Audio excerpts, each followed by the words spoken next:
All right. Welcome, Mushin Warriors, to another episode of Mushin Mental Academy, where our purpose is to provide you the tools for engagement and presence.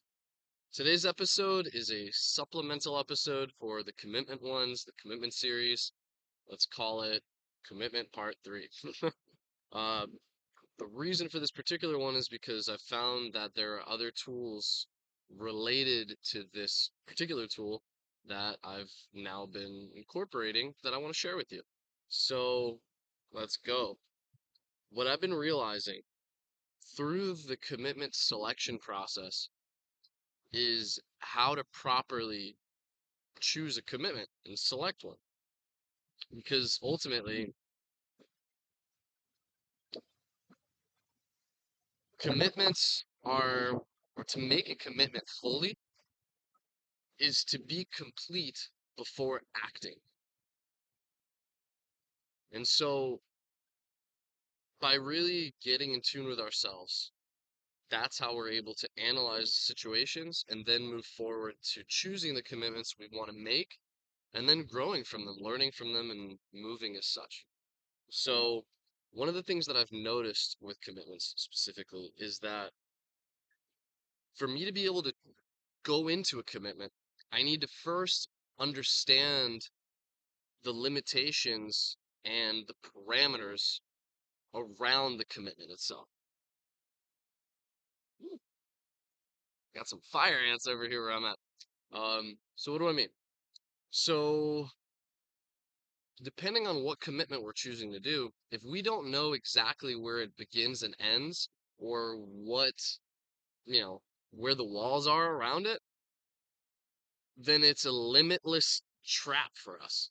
By engaging in a commitment that we don't understand the full entirety of it, the actual space that's being created, we dive into the infinite and have no way out.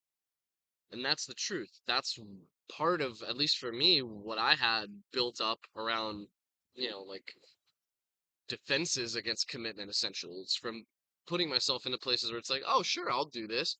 But then you don't really know what you're doing, what the full engagement is. Like in those moments when I made those decisions, the ones that I'm currently referencing, those are the decisions made of, oh, like that sounds pretty good, but like I don't really know. I don't really want to process it right now. So let's just do it. Those don't work for me anymore. I've found that out. Like obviously there's something to having a feeling and just knowing, and that's different. There are situations where, something happens any moment, even just how we're acting, when we choose to breathe. All of these situations come completely naturally and just organically, as should any of the other situations, any other decisions or commitments that we make. And so to allow ourselves to be in this state of, you know, completion or whatever we are in that moment, this allows us to act from this state, and then it allows us to grow from that state as well. And that brings us to the next part of it. To be able to really fully make a commitment, the next thing that's extremely important is that whatever commitment it is can actually hold us. It can fit us, all of us. So what do I mean?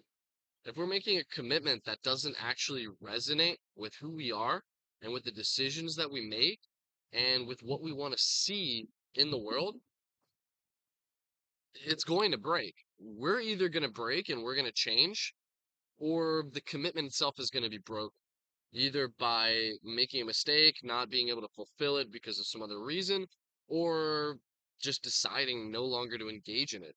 And why is that? Well, because commitments are creation. That's all it is. And by saying commitment, it's just saying fullness in this creation. It's saying that I'm dedicated to this. I give my all to this creation right here, whatever that is. And by playing around with these, I've found that it has brought me in a really nice balance between commitment and flexibility and decisiveness and understanding myself. And it's also allowed me, or allowing me, to really reach a deeper level of fulfillment and engagement in each of the processes that I choose to go through and to bring into my life. So I hope this brings you some value. I know that it does for me. I appreciate you as always. Be awesome, be beautiful, be yourselves.